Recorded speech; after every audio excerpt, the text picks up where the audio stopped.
നമ്മൾ നിങ്ങൾക്ക് എല്ലാവർക്കും കർത്താവായ യേശുക്രിസ്തുവിന്റെ നാമത്തിൽ ഞാൻ വന്ദനം പറയുന്നു. നമ്മൾ അടിസ്ഥാന വേദ ഉപദേശങ്ങൾ എന്താണെന്ന് മനസ്സിലാക്കാൻ ശ്രമിച്ചുകൊണ്ടിരിക്കുകയാണ്. നമ്മൾ കഴിഞ്ഞ ആഴ്ച കണ്ടത് എന്തുകൊണ്ട് വേദപുസ്തകം മാത്രം നമ്മുടെ വിശ്വാസങ്ങൾക്ക് ആധാരമായിരിക്കണം എന്നുള്ള വിഷയമാണ്. അപ്പോൾ വേദപുസ്തകത്തിൽ നിന്ന് വേണം നമ്മൾ എല്ലാ ഉപദേശങ്ങളും സ്വീകരിക്കുവാൻ. ആധികാരികമായി നമ്മൾ അത് എടുക്കണമെങ്കിൽ അത് വേദപുസ്തകത്തിൽ രേഖപ്പെടുത്തപ്പെട്ടതായിരിക്കണം. അതാണ് നമ്മൾ കണ്ടത്. വേദപുസ്തകത്തിന്റെ അധികാരങ്ങളെക്കുറിച്ച് നമ്മൾ കണ്ടു. ഇപ്പം നമുക്ക് ബുദ്ധി കൊണ്ട് ഒട്ടും എഗ്രി ചെയ്യാൻ കഴിയുന്നില്ലെങ്കിൽ പോലും വേദപുസ്തകം ഒരു കാര്യം പറയുന്നുണ്ടെങ്കിൽ നമ്മൾ ചോദ്യങ്ങളില്ലാതെ അത് സമ്മതിക്കണം എന്നുള്ളതാണ് ഉപദേശത്തിന്റെ ഏറ്റവും കാതലായ ഭാഗം. അപ്പോൾ ശരിക്കും ബൈബിൾ എലോൺ, സ്ക്രിപ്ചർ എലോൺ എന്ന് പറയുന്നത് നമ്മുടെ ഏറ്റവും പ്രധാനപ്പെട്ട ഫണ്ടമെന്റൽ ആണ്. ബാക്കി എല്ലാ ഉപദേശങ്ങളും വേദപുസ്തകത്തിനാണ് വരുന്നത്. അപ്പോൾ വേദപുസ്തകം എന്ന് പറയുന്നത് നാം പറഞ്ഞ പോലെ സ്പെഷ്യൽ റെവലേഷൻ ആണ്, ദൈവത്തിന്റെ പ്രത്യേക വെളിപ്പാട്. അത് വേറൊരിടത്തും ഇല്ല, അത് ബൈബിളിൽ മാത്രമേ ഉള്ളൂ. എന്നാൽ ദൈവത്തിന്റെ കോമൺ റെവലേഷൻ എന്ന് പറയുന്നത് എല്ലാ മതങ്ങളിലും ഉണ്ട്. പ്രധാനമായിട്ടും രണ്ട് കാര്യങ്ങളാണ് കോമൺ റെവലേഷനിൽ വരുന്നുള്ളൂ. ഒന്ന് ദൈവത്തിന്റെ നിത്യശക്തി, മറ്റൊന്നവന്റെ ദിവ്യത്വം. ഈ രണ്ട് കാര്യങ്ങളാണ് ദൈവത്തെക്കുറിച്ച് കോമൺ റെവലേഷന്റെ ഭാഗമായിട്ട് നമുക്ക് മനസ്സിലാക്കാൻ പറ്റുന്നത്. റോമലേഖനത്തിൽ പറയുന്നുണ്ട്, ഇത് ബുദ്ധിക്ക് തെളിവായി വെളിപ്പെട്ട് വരുന്ന കാര്യമാണ്. അപ്പൊ കോമൺ റെവലേഷൻ, അതായത് ലോകത്തിലുള്ള എല്ലാവർക്കും കിട്ടുന്ന വെളിപ്പാട് എന്ന് പറയുന്നത് ബുദ്ധിക്ക് തെളിവായി വരുന്നതും വേദപുസ്തകത്തിലൂടെയുള്ള കാര്യങ്ങൾ നമ്മൾ മനസ്സിലാക്കുന്ന ആത്മാവിലുമാണ്. ഇത് രണ്ട് തരത്തിലുള്ള നോളജാണ്. ഇത് രണ്ട് തരത്തിലാണ് നമ്മൾ ഇതിനെക്കുറിച്ച് മനസ്സിലാക്കേണ്ടത്. ഓക്കെ, അപ്പോൾ വേദപുസ്തകത്തിൽ മാത്രമേ സ്പെഷ്യൽ റെവലേഷൻ ഉള്ളൂ, വേറൊരിടത്തും ഇല്ല. പഴയ വേദങ്ങളിൽ ക്രിസ്തു ഉണ്ടെന്നൊക്കെ പറഞ്ഞാൽ നിങ്ങളത് കാര്യമാക്കാൻ പാടില്ല. കാരണം ഒരിടത്തും വേദപുസ്തകത്തിലല്ലാതെ ഒരിടത്തും ക്രിസ്തുവിനെ കുറിച്ചുള്ള വെളിപ്പാട്, പൂർവ്വ വെളിപ്പാടോ പിന്നീടുള്ള വെളിപ്പാടോ ഇല്ല. ഓക്കെ, ബാക്കിയൊരിടത്തിൽ അനുകരണങ്ങൾ ഉണ്ടാകാം, പക്ഷെ ഒരിടത്തും ക്രിസ്തുവിന്റെ വെളിപ്പാട് അതുപോലെ വേദപുസ്തകത്തിലല്ലാതെ വേറൊരിടത്തും ഇല്ല, ഉണ്ടാകാൻ പാടില്ല. കാരണം ക്രിസ്തുവിനെ വെളിപ്പെടുത്തുന്ന പുസ്തകമാണ് വേദപുസ്തകം. വചനം ക്രിസ്തുവാണ്. വചനം എന്ന് പറയുന്ന എല്ലാ വചനവും ക്രിസ്തുവിലേക്ക് പോയിന്റ് ചെയ്യുന്നതാണ്. അതുകൊണ്ട് outside the Bible there is no truth, only in the Bible. We find the truth only in the Bible. അപ്പൊ നമുക്ക് ഇങ്ങനെ പറയാം, truth, nothing but the truth and the whole truth. Okay, സത്യം സത്യം മാത്രം, സത്യമല്ലാതെ വേറൊന്നുമില്ല, മുഴുവൻ സത്യവും. അതിനർത്ഥം അതിന് വെളിയിൽ വേറൊന്നും നമ്മൾ സ്വീകരിക്കേണ്ടതായില്ല. നമ്മുടെ ആത്മീയ ജീവിതത്തിന്, നമ്മുടെ ക്രൈസ്റ്റ് എക്സ്പീരിയൻസിന്, വിശുദ്ധീകരണത്തിന്, കർത്താവ് നമ്മളെ വിളിച്ചിരിക്കുന്ന വിളി പൂർത്തിയാക്കുവാൻ നമുക്ക് വേദപുസ്തകം എന്ന ഏക സോഴ്സ് മതി, ട്രൂത്തിന്റെ ഭാഗമായിട്ട്. ഇനി നമ്മൾ എങ്ങനെയാണ് ഈ വേദപുസ്തകത്തെ അപ്രോച്ച് ചെയ്യുന്നത് എന്നുള്ളതിലാണ് നമ്മുടെ പഠനം ആരംഭിക്കുന്നത്. How do we start, where do we start? എങ്ങനെയാണ് നമ്മൾ വചനം പഠിച്ചു തുടങ്ങേണ്ടത്? നമുക്ക് വേദശാസ്ത്രം പഠിക്കാൻ പല വഴികളുണ്ട്. എന്നാൽ നമ്മൾ വേദശാസ്ത്രം പഠിക്കുന്നത് വേദപുസ്തകത്തിന്റെ ഒരു വഴിയിലൂടെയാണ്, അതായത് വേദപുസ്തകത്തിന്റെ ഒരു സിസ്റ്റത്തിലൂടെയാണ്. എല്ലാ ഉപദേശങ്ങളിലൂടെ നമ്മൾ കയറിയിറങ്ങും. എല്ലാ ഉപദേശങ്ങളിലൂടെ കയറിയിറങ്ങും വചനത്തിലൂടെ നമ്മൾ സഞ്ചരിച്ച് ക്രിസ്തീയ വിശ്വാസ പ്രമാണങ്ങളിൽ ഓരോന്നോരോന്നായിട്ട് നമ്മൾ പഠിക്കുകയും മനസ്സിലാക്കുകയും ചെയ്യാൻ നമ്മളാലാവുന്നോളം നമ്മൾ ശ്രമിക്കുന്നതായിരിക്കും. ദൈവം നമ്മളെല്ലാവരെയും സഹായിക്കുമാറാകട്ടെ. ശരിക്കും നമ്മൾ സുവിശേഷം അല്ലെങ്കിൽ ഒരു ബൈബിൾ ഒരാളുടെ കയ്യിൽ കൊടുത്താൽ നമുക്കറിയാം, that's the source of absolute revelation, special revelation. അതൊരാളുടെ കയ്യിലേക്ക് നമ്മൾ കൊടുത്താൽ, ഹോൾ ബൈബിൾ കൊടുത്തു കഴിഞ്ഞാൽ നമ്മൾ കുറച്ചൊന്ന് വിശദീകരിച്ചിട്ട് കൊടുക്കേണ്ടി വരും. കാരണം എവിടെ നിന്ന് തുടങ്ങണം എന്നുള്ള കാര്യത്തിലുള്ള കൺഫ്യൂഷനാണ്. നമ്മൾ ഉൽപ്പത്തി മുതൽ തുടങ്ങിയ ഒരാൾ ബൈബിൾ വായിക്കാൻ തുടങ്ങിക്കഴിഞ്ഞാൽ അത് വായിച്ച് മലാക്കിയായി, അത് വായിച്ച് മത്തായിയുടെ സുവിശേഷം, മർക്കോസിന്, ഇങ്ങനെ വന്ന് സുവിശേഷം മനസ്സിലാകണമെങ്കിൽ ആരെങ്കിലും തെളിയിച്ചു കൊടുക്കുകയോ അല്ലെങ്കിൽ ഒന്ന് പ്രസംഗിച്ചു കൊടുക്കുകയോ ഒക്കെ വേണ്ടി വരും. കാരണം സുവിശേഷത്തെക്കുറിച്ച് മനസ്സിലാക്കാൻ അത്ര വലിയൊരു വായന എളുപ്പമല്ല. കാരണം നമുക്ക് വളരെ ഷോർട്ട് ടൈമേ നമ്മുടെ ജീവിതത്തിലുള്ളൂ. എത്ര ഷോർട്ടാണ് ആ ടൈം നമുക്ക് അറിവില്ല. അതുകൊണ്ട് തന്നെ എത്രയും പെട്ടെന്ന് സുവിശേഷം ഒരാളിലേക്ക് എത്തിക്കുവാൻ എന്താണ് ചെയ്യേണ്ടത്? ഈ കഴിഞ്ഞ ദിവസം ഞങ്ങൾക്കൊരു എക്സ്പീരിയൻസ് ഉണ്ടായി. ആ എക്സ്പീരിയൻസ് ഞാൻ ഭാഗികമായിട്ട് കഴിഞ്ഞ സൺഡേ ഞങ്ങളുടെ ചർച്ചിൽ സംസാരിച്ചാണ്. അതായത് ഒരു സഹോദരി ക്യാൻസറായിട്ട് വളരെ സീരിയസ് ആയിട്ട് വീട്ടിൽ കിടക്കുകയാണ്. ഇപ്പം ഇനി എഴുന്നേക്കില്ല, ഇനി ആൾ തീർന്നു, ഇനി പാലിയേറ്റീവ് കെയറിലേക്ക് വിട്ടേക്കാൻ പറഞ്ഞാണ് അവരെ വിട്ടേക്കുന്നത്. അപ്പം ഞാനും എൻ്റെ ഒരു സുഹൃത്ത്, സഹോദരൻ അവരുടെ വീട്ടിൽ ചെന്നു. കാത്തലിക്സ് ആണ്. സുവിശേഷം പറയും. എത്ര നേരമുണ്ട്? ബോധം വളരെ കുറവാണ്. എന്നാൽ ആ സമയത്തൊരു ബോധം ഉണ്ടായിരുന്നു, കേൾക്കുന്നുണ്ടായിരുന്നു. അപ്പോൾ ഞങ്ങൾ അവരോട് 2 മിനിറ്റ് കൊണ്ട് സുവിശേഷം പറഞ്ഞു. ഈ 2 മിനിറ്റ് കൊണ്ട് സുവിശേഷം പറയാന്ന് പറയുന്നത് അത് അത്ര എളുപ്പമാണ്. സുവിശേഷം വളരെ വളരെ ലളിതമാണ്. വെറും 2 മിനിറ്റ് എടുത്തുള്ളൂ. അവിടെ വിശ്വസിക്കുന്നുണ്ടോ എന്ന് ചോദിച്ചു. വിശ്വസിക്കുന്നുണ്ടെന്ന് പറഞ്ഞു. പ്രാർത്ഥിച്ചു. അവര് ആ കിടക്കയിൽ നിന്ന് എഴുന്നേറ്റു, ആഹാരം കഴിച്ചു. നോർമലായിട്ട് 3 ദിവസം ജീവിച്ചു. കിടന്ന കിടപ്പായിരുന്നു, എഴുന്നേക്കില്ല എന്ന് ഡോക്ടർ പറഞ്ഞാണ്. 3 ദിവസം ജീവിച്ചു, പിന്നെ മരിച്ചു. ആ മരിക്കുന്നതിന് മുമ്പ് ഒരിക്കൽ കൂടി സുവിശേഷം അവർ കൺഫസ് ചെയ്തു. പിണങ്ങിയിരുന്നവരോടെല്ലാം ഇണങ്ങി. അവരുടെ ജീവിതത്തിൽ ക്രമപ്പെടേണ്ട ഒത്തിരി വിഷയങ്ങൾ 2-3 ദിവസങ്ങളിൽ ക്രമപ്പെടുത്താൻ ദൈവം അവസരം കൊടുത്തു. മകളുമായിട്ട് ഭയങ്കര വഴക്കായിരുന്നു. മകൾ ഒന്ന് കെട്ടിപ്പിടിച്ചു, കരഞ്ഞ് അവരൊന്നിച്ച് കിടന്നുറങ്ങി. ഇന്ന് മരിച്ചുപോയി. സുവിശേഷം അത്ര ലളിതമാണ്. ഒരു മനുഷ്യനെ രക്ഷിക്കാൻ, വിശുദ്ധിയിലേക്ക് നടത്താൻ, കർത്താവിന്റെ സ്വഭാവത്തെ കൊടുക്കാൻ വളരെ ചുരുങ്ങിയ സമയം മതി. ആ ചുരുങ്ങിയ സമയത്ത് കമ്മ്യൂണിക്കേറ്റ് ചെയ്യപ്പെടുന്ന ഒരു ഗോസ്പൽ. ഈ ഗോസ്പൽ എന്താണ്? ഗോസ്പലിന്റെ മെസ്സേജ്. ആ മെസ്സേജ് നമുക്ക് വരുന്നത് എങ്ങനെയാണ്? ഇതിന്റെ ഒരു വിശദമായ പഠനമാണ് നമ്മൾ ആദ്യം തുടങ്ങി വെക്കുന്നത്. അതിനകത്തോടെ നമ്മൾ എല്ലാ ഉപദേശ രൂപങ്ങളിലൂടെയും കടക്കും. So we need to know how to share the gospel and what exactly the message of the Bible is. Okay, അതായത് പ്രധാനമായിട്ട് സുവിശേഷത്തിനകത്ത് 3 കമ്പണൻസ് ആണ് ഉള്ളത്. ഒന്ന്, ദൈവത്തിന് നമ്മളോട് ഭയങ്കര സ്നേഹമാണ്.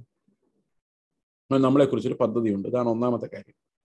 രണ്ടാമത്തെ കാര്യം, ആ പദ്ധതിയിലേക്ക് എത്തുവാൻ കഴിയാത്ത വിധം മനുഷ്യൻ പാപത്തിനടിമയാണ്. അതുകൊണ്ട് ദൈവവുമായിട്ട് അവന് യാതൊരു കൂട്ടായ്മയ്ക്കും പറ്റുന്നില്ല. അതുകൊണ്ട് ദൈവത്തിന്റെ പദ്ധതി അല്ല നമ്മുടെ ജീവിതത്തിൽ സ്വാഭാവികമായി നടക്കുന്നത്, നമ്മുടെ ആഗ്രഹങ്ങളാണ്. കാരണം നമ്മുടെ പാപമാണ് ഇതിന് കാരണം, ദൈവത്തിന്റെ പദ്ധതിക്ക് തടസ്സമായിട്ടുള്ളത്. പക്ഷെ ദൈവം പദ്ധതി ഇടുമ്പോൾ തന്നെ അത് പൂർത്തിയാക്കാൻ അറിയാവുന്നവനായതുകൊണ്ട് ദൈവം എന്ത് ചെയ്യുന്നു?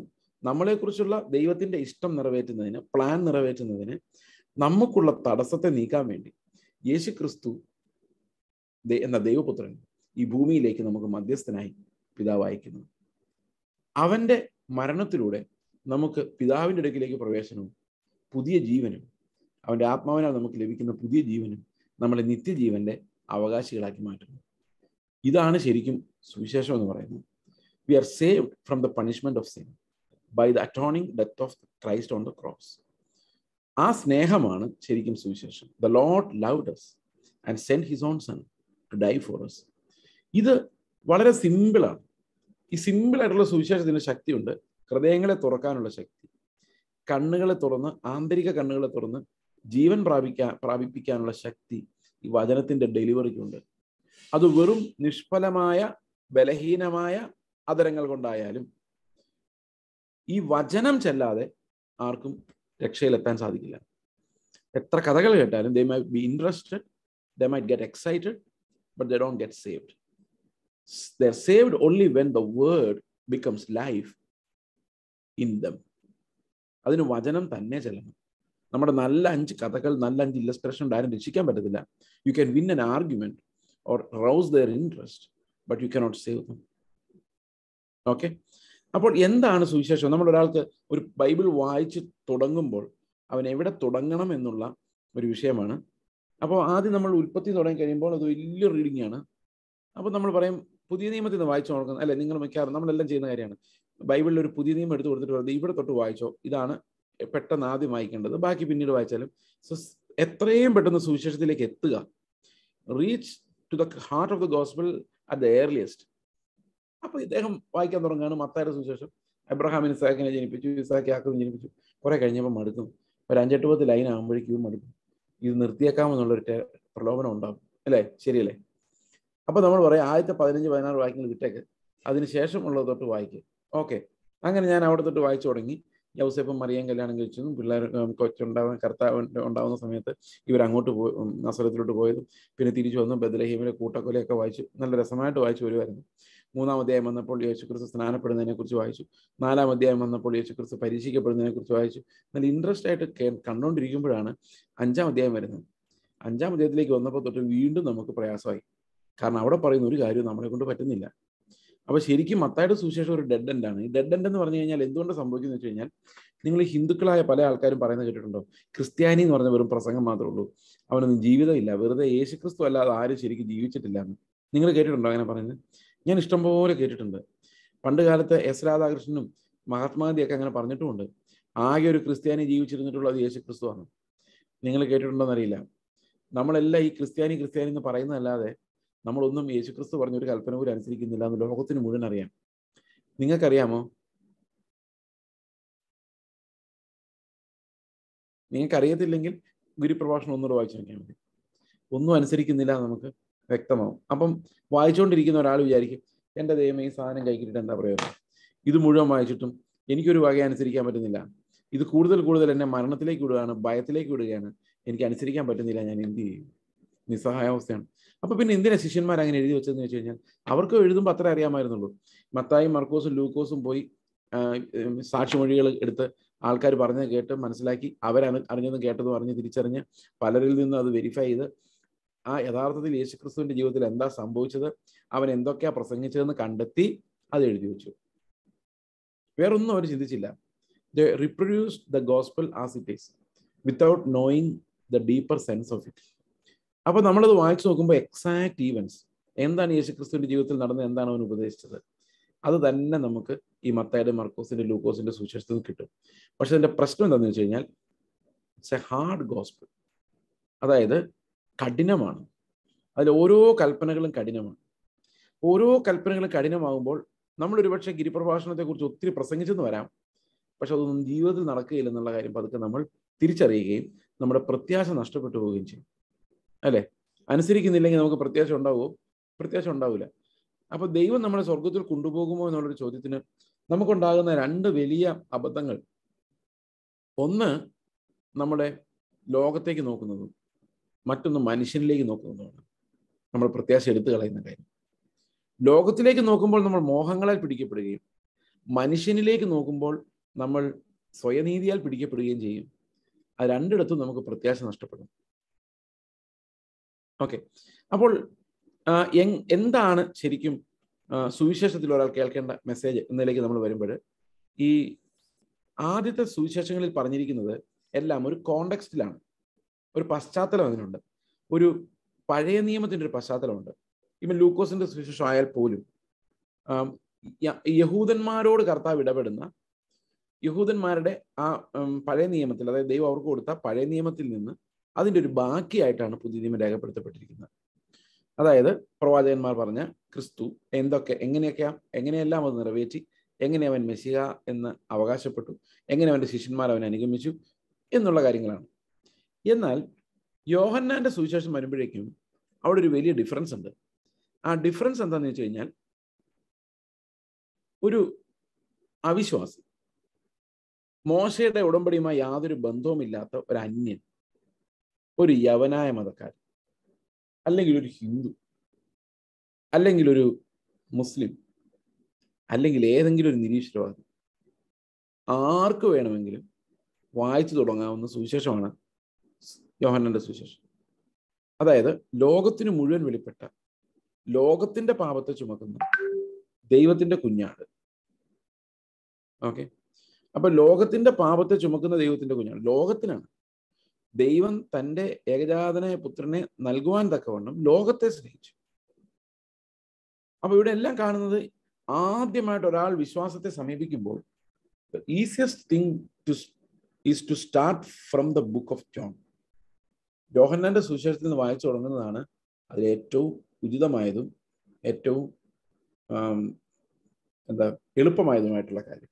അതിന്റെ കാരണം, കർത്താവിനെ നമ്മൾ അനുസരിക്കണമെങ്കിൽ നമ്മുടെ ഉള്ളിൽ ജീവൻ ഉണ്ടാകണം.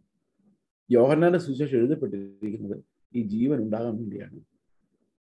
ജീവൻ ഉണ്ടാകുന്നതിന് യോഹന്നാന്റെ സുവിശേഷം 20-ാം അധ്യായത്തിൽ നമ്മൾ കാണുന്നതിന്റെ അവസാനത്തെ വാക്യം നമ്മളെ പഠിപ്പിക്കുന്നത് അതാണ്. ഇത് എന്തിനു വേണ്ടിയാണ് ഈ പുസ്തകം എഴുതിയിരിക്കുന്നത് എന്ന് ചോദിച്ചാൽ അതിന്റെ ഉത്തരം ഇങ്ങനെയാണ് യോഹന്നാൻ പറയുന്നത്. യോഹന്നാന്റെ സുവിശേഷം 20-ാം അധ്യായത്തിന്റെ അവസാനത്തെ വാക്യം: എന്നാൽ യേശു ദൈവപുത്രനായ ക്രിസ്തു എന്ന് നിങ്ങൾ വിശ്വസിക്കേണ്ടതിനും വിശ്വസിച്ചിട്ട് അവന്റെ നാമത്തിൽ നിങ്ങൾക്ക് ജീവൻ ഉണ്ടാകേണ്ടതിനും ഇത് എഴുതിയിരിക്കുന്നു. അപ്പൊ എന്തിനാ എഴുതിയിരിക്കുന്നത്? യേശു ക്രിസ്തു ദൈവപുത്രൻ നമ്മൾ വിശ്വസിക്കാനും വിശ്വസിച്ചിട്ട് നമ്മുടെ ഉള്ളിൽ ജീവൻ ഉണ്ടാകുവാനും. ഇനി 15-ാം അധ്യായം വായിച്ചു നോക്കിക്കേ. അതിന്റെ 15-ാം അധ്യായത്തിൽ പറയുന്നത്,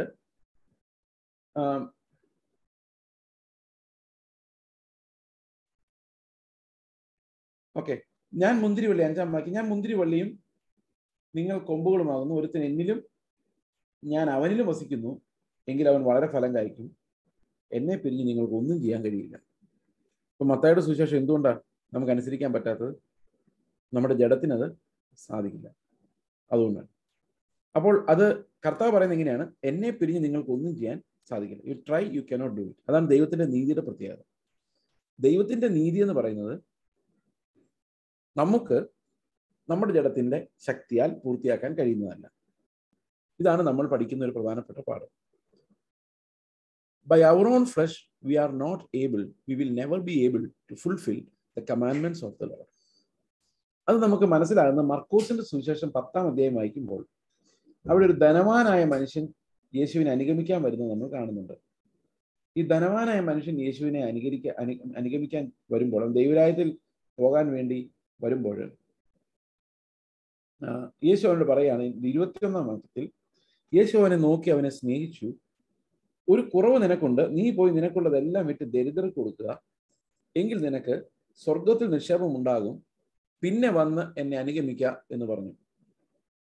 അവൻ വളരെ സമ്പത്തുള്ളവനാകൊണ്ട് ഈ വചനത്തിൽ ദുഃഖിച്ച് പോയി കളഞ്ഞു. താഴോട്ട് വരുമ്പോൾ കർത്താവ് പറയാണ്, അവന്റെ ഈ വാക്കിനാൽ ശിഷ്യന്മാർ വിസ്മയിച്ചു. എന്നാൽ യേശു പിന്നെ, മക്കളെ, സമ്പത്തിൽ ആശ്രയിക്കുന്നവർ ദൈവരാജ്യത്തിൽ കിടക്കുന്ന എത്ര പ്രയാസം! ധനവാൻ ദൈവരാജ്യത്തിൽ കിടക്കുന്നതിനേക്കാളും ഒട്ടകം സൂചിക്കൊഴിയുടെ കിടക്കുന്ന എളുപ്പം എന്ന് പറഞ്ഞു. അവർ ഏറ്റവും വിസ്മയിച്ചു. എന്നാൽ രക്ഷ പ്രാപിപ്പാൻ ആർക്ക് കഴിയുമെന്ന് തമ്മിൽ പറഞ്ഞു.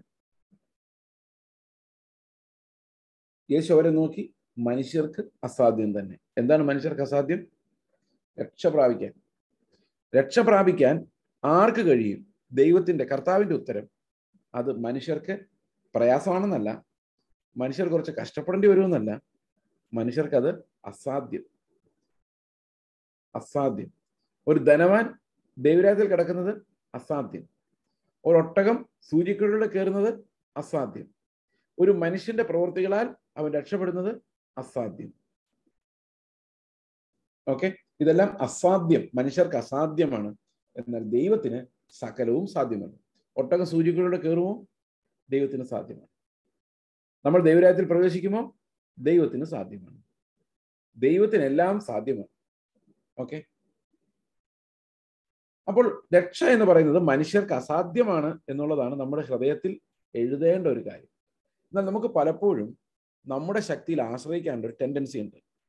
ഓക്കെ, അപ്പോൾ ഈ യോഹന്നാന്റെ സുവിശേഷം വായിക്കുമ്പോഴാണ് എങ്ങനെയാണ് നമ്മൾ മത്തായിയുടെ സുവിശേഷത്തിലേക്ക് എത്തേണ്ടത്, എങ്ങനെയാണ് അനുസരണത്തിലേക്ക് എത്തേണ്ടത് നമുക്ക് മനസ്സിലാകുന്നത്.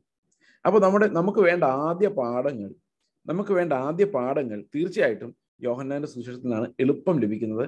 കാരണം ഇസ്രായേൽ പൗരത്വമായോ ബന്ധമില്ലാത്ത നമ്മൾ, ജാതികളിൽ നിന്ന് വന്നവർക്ക് പെട്ടെന്ന് മനസ്സിലാകുന്ന രീതിയിലാണ് യോഹന്നാന്റെ സുവിശേഷം. അല്ലെങ്കിൽ നിങ്ങൾ ഹിന്ദു വിശ്വാസത്തിൽ നിന്ന് രക്ഷയുടെ അനുഭവത്തിൽ വന്നിട്ടുള്ള ആൾക്കാരോട് ചോദിച്ചു നോക്കിയാൽ അവർക്ക് തീർച്ചയായിട്ടും യോഹന്നാന്റെ സുവിശേഷം ഒരു പ്രധാനപ്പെട്ട റീസൺ ആയിരുന്നു എന്ന് നമുക്ക് കാണുവാൻ കഴിയും.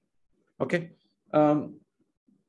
ഈ യോഹന്നാന്റെ സുവിശേഷത്തിലെ ചില പ്രധാനപ്പെട്ട ഭാഗങ്ങൾ, അതായത് നമ്മൾ ഈ വേദപഠനം നടത്തുമ്പോൾ നമ്മളെ തന്നെ പരിശോധിക്കാനും, നമ്മുടെ വീണ്ടും ജനനം, നമ്മുടെ കർത്താവുമായിട്ടുള്ള നമ്മുടെ ബന്ധം, കർത്താവ് നമ്മളോട് സംസാരിക്കുന്നത് കേൾക്കാൻ ആ ബന്ധം ഉറപ്പിക്കേണ്ടത് ആവശ്യമായതുകൊണ്ട് യോഹന്നാന്റെ സുവിശേഷത്തിൽ നിന്നും ചില വാക്യങ്ങൾ, മൊത്തം സുവിശേഷത്തിൽ നിന്നും ചില പ്രധാനപ്പെട്ട വാക്യങ്ങൾ മാത്രം നമ്മൾ ഒന്ന് അപഗ്രഥിക്കുന്നതായിരിക്കും. അതിനുശേഷം നമ്മൾ അടുത്ത ക്ലാസ്സിൽ അതിന്റെ പഠനം, വേദപുസ്തകത്തിന്റെ അടിസ്ഥാന പ്രമാണങ്ങൾ പഠിക്കുന്നതായിരിക്കും.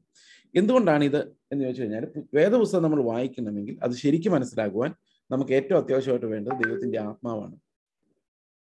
ഓക്കെ, അപ്പൊ ദൈവത്തിന്റെ ആത്മാവ് ഉള്ളവർക്ക് മാത്രമേ വചനം ശരിക്കും വ്യാഖ്യാനിക്കാനോ തിരിച്ചറിയാനോ സാധിക്കുകയുള്ളൂ. അതുകൊണ്ട് നമ്മൾ യോഹന്നാന്റെ സുവിശേഷത്തിൽ നിന്ന് നമ്മുടെ നിത്യജീവൻ ആധാരമായ, നമ്മൾ 20-ാം അധ്യായത്തിന്റെ അവസാനത്തെ വാക്യത്തിൽ എന്താ വായിച്ചത്? അവനിൽ വിശ്വസിച്ചിട്ട് നിത്യജീവൻ ഉണ്ടാകാൻ വേണ്ടിയാണ് ഞങ്ങൾ ഈ പുസ്തകം എഴുതിയിരിക്കുന്നത്. അപ്പോൾ നിത്യജീവൻ ഉണ്ടാകാൻ വേണ്ടി അതിനുള്ളത് എന്താണ്? Essentials. We will come to the essentials and then we will go ahead. Okay, യോഹന്നാന്റെ സുവിശേഷം 1-ാം അധ്യായത്തിൽ നമ്മൾ മനസ്സിലാക്കുന്നത് എങ്ങനെയാണ് ദൈവമക്കളാകുന്നത് എന്നുള്ള ഒരു ചോദ്യമാണ്. That's a fundamental question that you need to ask. നമ്മൾ പലപ്പോഴും സുവിശേഷം പറയാൻ പോകുമ്പോൾ റോമാലേഖനം 10:9 10 സുവിശേഷമായിട്ട് പലപ്പോഴും ഉപയോഗിക്കുന്നത്. യേശുവിനെ കർത്താവ് എന്ന് വായുകൊണ്ട് ഏറ്റു പറയുകയും ദൈവം അവനെ മരിച്ചവരുടെ ഇടയിൽ നിന്ന് ഉയർപ്പിക്കുകയും ചെയ്തു എന്ന് ഹൃദയത്തിൽ വിശ്വസിക്കുകയും ചെയ്താൽ നീ രക്ഷിക്കപ്പെടും. പക്ഷെ അതിനൊരു വലിയ കുഴപ്പമുണ്ട്. ആ കുഴപ്പം എന്താണെന്ന് വെച്ച് കഴിഞ്ഞാൽ, നമ്മളൊരു കത്തോലിക്കനെ കണ്ടിട്ട്, ഓർത്തഡോക്സുകാരനെ കണ്ടിട്ട് ചോദിച്ചു നോക്കി, യേശു നിന്റെ കർത്താവാണെന്ന് നീ കൺഫസ് ചെയ്യുന്നുണ്ടോടാ? യെസ്. അടുത്തത്, യേശു ക്രിസ്തുവിനെ പിതാവ് മരിച്ചവരിൽ നിന്ന് ഉയർപ്പിച്ചെന്ന് ഹൃദയം കൊണ്ട് നീ വിശ്വസിക്കുന്നുണ്ടോ? യെസ്. അയാൾ രക്ഷിക്കപ്പെട്ടോ? അയാൾ രക്ഷിക്കപ്പെട്ടില്ല.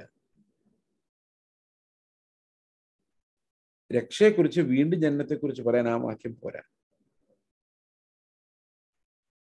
അതായത് ഒരു മനുഷ്യൻ യേശുവിനെ കർത്താവെന്ന് പറഞ്ഞ് കൈപൊക്കിയത് കൊണ്ടോ, ഓക്കെ, അവൻ യേശു ക്രിസ്തുവിനെ പിതാവ് മരിച്ചവരുടെ നിന്ന് ഉയർപ്പിച്ചു എന്നും പറഞ്ഞുകൊണ്ട് കള്ളു കുടിക്കുന്ന എത്ര ക്രിസ്ത്യാനികളുണ്ടെന്നറിയോ? ഈസ്റ്ററിന്റെ തലേദിവസം ഒരു കള്ളു കുടിക്കുന്നത് എന്താണെന്ന് വിചാരിച്ചിരിക്കുന്നത്? യേശുവിനെ പിതാവ് ഉയർപ്പിച്ചതിന്റെ സന്തോഷമാണ്. അപ്പൊ അതങ്ങനെ ആഘോഷിക്കുന്ന ഇഷ്ടംപോലെ ആൾക്കാരുണ്ട്. അതുകൊണ്ട് കർത്താവ് എന്നവർ വിളിക്കുന്നുണ്ട്. ഒന്നും രക്ഷയാവുന്നില്ല. രക്ഷ എങ്ങനെയാണ് നമുക്ക് ലഭിക്കുന്നത്? ഒരാളുടെ സുവിശേഷം പറയാൻ നമ്മൾ യോഹന്നാന്റെ സുവിശേഷമാണ് ഉപയോഗിക്കേണ്ടത്. എളുപ്പത്തിൽ എല്ലാ സുവിശേഷത്തിനും പറയാമെങ്കിലും, for me I understand John's gospel to be the easiest book of the Bible. വേദപുസ്തകത്തിൽ മനസ്സിലാക്കാൻ വേറെ ഒരു പരസഹായവുമില്ലാതെ മനസ്സിലാക്കാൻ പറ്റുന്ന ഒരു പുസ്തകമാണ് യോഹന്നാന്റെ സുവിശേഷം. ഓക്കെ, അതിൽ ആദ്യത്തെ അധ്യായത്തിലെ പ്രധാനപ്പെട്ട ചില വാക്യങ്ങൾ മാത്രം ഞാൻ ഓർപ്പിക്കാൻ ആഗ്രഹിക്കുന്നു. 12-ാം വാക്യം, അവനെ കൈക്കൊണ്ട് അവന്റെ നാമത്തിൽ വിശ്വസിക്കുന്ന ഏവർക്കും അവൻ ദൈവമക്കളാകുവാൻ അധികാരം കൊടുത്തു. അപ്പം നമ്മൾ ഇന്ന് കാണാൻ പോകുന്നത് നമ്മൾ എങ്ങനെയാണ് വീണ്ടും ജനിക്കുന്നത്, എന്താണ് അതിൻ്റെ പ്രോസസ്സ് എന്നുള്ളതാണ്. ഞാൻ നിങ്ങളോട് പറയാനുള്ള കാരണം, ഇത് നിങ്ങൾ വീണ്ടും ജനിച്ചോ ഇല്ലയോ എന്ന് പരിശോധിക്കാനും, അതുപോലെ മറ്റുള്ളവരുടെ സുവിശേഷം പറയുമ്പോൾ അവർ വീണ്ടും ജനനം പ്രാപിക്കാൻ തക്കവണ്ണം ഈ സുവിശേഷം, വിശ്വാസം ഉളവാകുവാൻ തക്കവണ്ണം ഈ സുവിശേഷം അവർ കേൾക്കുന്നുണ്ടോ എന്ന് ഉറപ്പുവരുത്താനും കൂടിയാണ്. ഓക്കെ, എങ്ങനെയാണ് നമ്മൾ ദൈവമക്കളാകുന്നത്? അവനെ കൈക്കൊണ്ട് അവന്റെ നാമത്തിൽ വിശ്വസിക്കുന്ന ഏവർക്കും അവൻ ദൈവമക്കളാകുവാൻ അധികാരം കൊടുത്തു. അപ്പൊ 2 കാര്യങ്ങളാണ്. ഒന്ന്, അവനെ കൈക്കൊള്ളണം. മറ്റൊന്ന്, അവന്റെ നാമത്തിൽ വിശ്വസിക്കണം. ഇനി എങ്ങനെ മക്കളാകാൻ സാധിക്കില്ല? 1, രക്തത്തിൽ നിന്ന് സാധിക്കും. ദാറ്റ് മീൻസ് നിങ്ങൾ ദൈവത്തിന്റെ ഒരു വിശ്വാസിയുടെ മകനായി ജനിച്ചുകൊണ്ടോ മകളായി ജനിച്ചതുകൊണ്ടോ ആ ആളുടെ രക്തമാണ് നിങ്ങൾക്കുള്ളത് കൊണ്ട് നിങ്ങൾക്ക് സാധിക്കില്ല. 2, ജഡത്തിന്റെ ഇഷ്ടത്താലല്ല. എന്ന് പറഞ്ഞാൽ ജഡത്തിനൊരു തീരുമാനമെടുത്ത് കർത്താവിന്റെ പിന്നാലെ വരാൻ സാധിക്കില്ല. നോട്ട് ബൈ യുവർ ഡിസിഷൻ, നിങ്ങളുടെ തീരുമാനത്താലല്ല. അപ്പൊ നമുക്ക് രക്ഷിക്കപ്പെടാൻ ഒരു തീരുമാനം എടുക്കാൻ സാധിക്കില്ല. ഇന്ന് പല ആളുകളും പ്രസംഗിക്കുമ്പോഴും കേൾക്കുമ്പോഴും ഇങ്ങനെ കേൾക്കുന്നത്, ഇന്നൊരു തീരുമാനം എടുക്കാതെ നിങ്ങൾ പോകരുതെന്നൊക്കെ പറയും. തീരുമാനം എടുത്തിട്ട് വലിയ കാര്യമൊന്നും. നമ്മൾ എത്രയോ തീരുമാനങ്ങൾ എടുത്തിരിക്കും. രക്ഷിക്കപ്പെടാമെന്ന് തീരുമാനം എടുത്താലും നമ്മൾ 2-3 ദിവസം കഴിയുമ്പം തീരുമാനം എടുത്തതായിട്ട് നമ്മൾ ചിലപ്പോൾ കലണ്ടറിൽ കുറിച്ചിട്ടുണ്ടായിരിക്കും. പക്ഷെ നമുക്ക് ആ വികാരമൊക്കെ അപ്പം തന്നെ പോയി കാണും. നമുക്കൊരു വികാരം തള്ളിച്ച് ഉണ്ടായെന്ന് വിചാരിച്ചിട്ട് നമ്മൾ വീണ്ടും ജനിച്ചിട്ടൊന്നുമില്ല. ഞാൻ നിങ്ങളിൽ പലരെ സംശയത്തിലാക്കുവാണോ? ഒരു 5-6 ദിവസം കഴിയുമ്പോൾ നമ്മൾ ഒന്നും ഓർമ്മയില്ല. രക്ഷിക്കപ്പെട്ടാണോ? അത് ബ്രദറെ എന്ന് ഒരാഴ്ച മുമ്പാന്ന് തോന്നുന്നു ഞാൻ വഴി നിന്നപ്പോൾ ഇങ്ങനെ രക്ഷിക്കപ്പെട്ടതാണ്. അങ്ങനെയൊന്നും സംഭവം നടക്കത്തില്ല. നമ്മുടെ ജഡത്തിന് ഇഷ്ടം തോന്നി ഓർത്തുകൊണ്ട് നമുക്ക് രക്ഷപ്പെടാൻ പറ്റത്തില്ല. അങ്ങനെയല്ലേ അവിടെ പറഞ്ഞിരിക്കുന്നത്? അപ്പൊ 2 മാർഗങ്ങൾ അവിടെ റൂൾ ഔട്ട് ചെയ്യപ്പെട്ട് കഴിഞ്ഞു. ഒന്ന്, രക്തത്തിൽ നിന്നല്ല. മറ്റൊന്ന്, ജഡത്തിന്റെ ഇഷ്ടത്താലും. നമുക്കറിയാമല്ലോ, നമ്മൾ ആരും ഡിസിഷൻ എടുത്തിട്ട് ഈ ലോകത്തൊന്നും ജനിച്ചാലല്ലോ. ഡിസിഷൻ എടുത്ത് ജനിച്ച ആരെങ്കിലും ഉണ്ടോ? ആരുമില്ല. പേരൻസ് ഡിസിഷൻ എടുത്തപ്പോഴാണ് നമ്മൾ ജനിച്ചത്. നമ്മൾ ഡിസിഷൻ എടുത്തിട്ടല്ല നമ്മൾ ജനിച്ചത്. അതുപോലെ ദൈവത്തിന് മക്കളുണ്ടാകുന്നത് നമ്മൾ ഡിസിഷൻ എടുത്തിട്ടല്ല, ദൈവം ഡിസിഷൻ എടുത്തിട്ടാണ്. അപ്പോൾ ഈ ലോകത്തിൽ നമ്മുടെ ജനനം എങ്ങനെയാണോ നമ്മുടെ കൺട്രോളിലല്ലായിരുന്നു, അതുപോലെ തന്നെ നമ്മൾ ഉയരത്തിൽ നിന്ന് ദൈവത്തിന്റെ മക്കളായിട്ട് ജനിക്കുന്നത് നമ്മുടെ കൺട്രോളിലല്ല, നമ്മുടെ തീരുമാനമല്ല, ദൈവത്തിന്റെ ഇഷ്ടമാണ്. പുരുഷന്റെ ഇഷ്ടത്താലും അല്ല, എന്ന് പറഞ്ഞ ഒരു വീട്ടിലെ കാർന്നവർ പറയണം, ഇന്ന് മുതൽ ഞങ്ങൾ എല്ലാവരും ക്രിസ്ത്യാനികളാണ്. പോരാ, അയാൾക്ക് മാത്രമേ അങ്ങനെ ആകാൻ പറ്റുള്ളായിരിക്കും, ബാക്കിയുള്ളവർ ആർക്കും പറ്റണമെന്നില്ല. Faith has to be individualistic. അതൊരു വീട്ടിലെ പുരുഷന് തീരുമാനിക്കാൻ പറ്റുന്ന കാര്യമാണ്. അപ്പൊ ഇങ്ങനെ ഒന്നും മക്കളാവാൻ പറ്റത്തില്ല. പക്ഷെ എന്നെ ഏറ്റവും കൂടുതൽ ഞെട്ടിപ്പിച്ച് തീരുമാനം എടുത്ത് മക്കളാവാൻ പറ്റില്ല എന്നവിടെ എഴുതിയിരിക്കുന്നതാണ്. ജഡത്തിന് ചിലപ്പോൾ തോന്നും, ഓ കൊള്ളാമല്ലോ, ക്രിസ്ത്യാനായിട്ട് ജീവിച്ചേക്കാന്നൊക്കെ തോന്നും. പക്ഷെ അതുകൊണ്ട് വലിയ കാര്യമൊന്നുമില്ല. കാരണം ആ തീരുമാനത്തിനൊന്നും ഒരു വാല്യൂ ഇല്ല. നമ്മൾ ഒരു തീരുമാനത്തിനൊരു വാല്യൂ ഇല്ല. ഈ നമ്മൾ ചില പ്രവൃത്തികൾ നമ്മൾ ഓർത്തിരുന്നാലും അതിൻ്റെ ഇമോഷൻസ് നമുക്ക് പെട്ടെന്ന് വിട്ടുപോകും. ഇപ്പം ഞാൻ കൈപൊക്കിയ കാര്യം എനിക്ക് 10 വർഷം 50 വർഷം കഴിഞ്ഞാൽ ഓർമ്മ വരും. പക്ഷെ അതിൻ്റെ പുറകിലുണ്ടായിരുന്ന വികാരം ഞാൻ മറന്നുപോകും. വികാരം മറന്നുപോയി പിന്നെ അതിനകത്തൊരു എഫക്റ്റും ഇല്ല. ഓക്കെ, അപ്പോൾ പിന്നെ എങ്ങനെയാണ് മക്കളുണ്ടാകുന്നത്? അടുത്ത വാക്യത്തിൽ പറയുന്നത്, അവർ ദൈവത്തിൽ നിന്നത്രേ ജനിച്ചത്. അപ്പോൾ നമ്മൾ വീണ്ടും ജനിക്കണമെങ്കിൽ എങ്ങനെ ജനിക്കണം? എവിടെ ജനിക്കണം? ദൈവത്തിൽ ജനിക്കണം. The Lord has to give us life. നമുക്ക് ദൈവം അവൻ്റെ ജീവനെ നൽകണം. നമുക്ക് ആ ജീവൻ ദൈവത്തിൽ നിന്ന് ലഭിക്കണം. അങ്ങനെ മാത്രമേ നമുക്ക് മക്കളാകാൻ സാധിക്കുള്ളൂ. ഒരു മനുഷ്യന്റെ മകളാകാൻ നമ്മൾ എങ്ങനെ നമ്മളെ തന്നെ അവരെങ്ങനെ തീരുമാനം എടുക്കണോ അതുപോലെ തന്നെ ദൈവത്തിന്റെ മക്കളാകാൻ ദൈവം തന്നെ ഒരു തീരുമാനം എടുക്കണം. ഓക്കെ, ദൈവത്തിൽ നിന്നത്രേ ജനിച്ചത്. ഇനി എങ്ങനെയാണ് നമ്മൾ ജനിക്കുന്നത്, വീണ്ടും ജനിക്കുന്നത് നമുക്കൊന്ന് നോക്കാം. എന്താണ് അതിന്റെ പ്രോസസ്? അത് 3-ാം അധ്യായത്തിലാണ് നമ്മൾ കാണുന്നത്. നമുക്ക് വളരെ ഫെമിലിയർ ആയിട്ടുള്ള ഒരു കാര്യമാണ്. ഞാൻ പലപ്പോഴും ഇതിന്ന് പ്രസംഗിച്ചിട്ടുണ്ട്. പക്ഷെ വേദ പഠനം എന്നുള്ള രീതിയിലാണ് നമ്മൾ ഇപ്പോൾ അതിനെ കാണുന്നത്. യോഹന്നാന്റെ സുവിശേഷം 3-ാം അധ്യായത്തില് നിക്കോദമോസുമായിട്ടുള്ള കർത്താവിന്റെ സംഭാഷണം നമുക്കൊന്ന് ശ്രദ്ധിക്കാം. അവിടെ യേശു അവനോട് പറയാണ്, 3-ാം വാക്യം മുതൽ മതി, നമ്മുടെ ടൈം അധികം അതിനുവേണ്ടി ചിലവഴിക്കുന്നില്ല, എൻ്റെ നറേഷന് വേണ്ടി. 3-ാം വാക്യത്തിൽ യേശു അവനോട്, ആമേൻ ആമേൻ ഞാൻ നിന്നോട് പറയുന്നു, പുതുതായി ജനിച്ചില്ല എങ്കിൽ ദൈവരാജ്യം കാണുവാൻ ആർക്കും കഴിയുകയില്ല എന്ന് ഉത്തരം പറഞ്ഞു.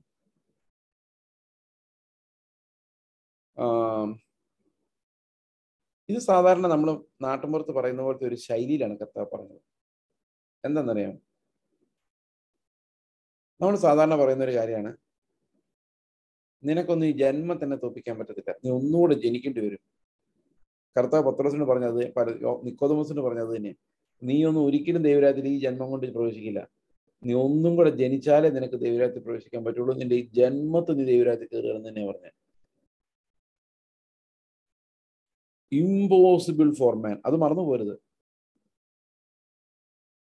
Not by the will of the flesh, not by the will of the man, not by blood.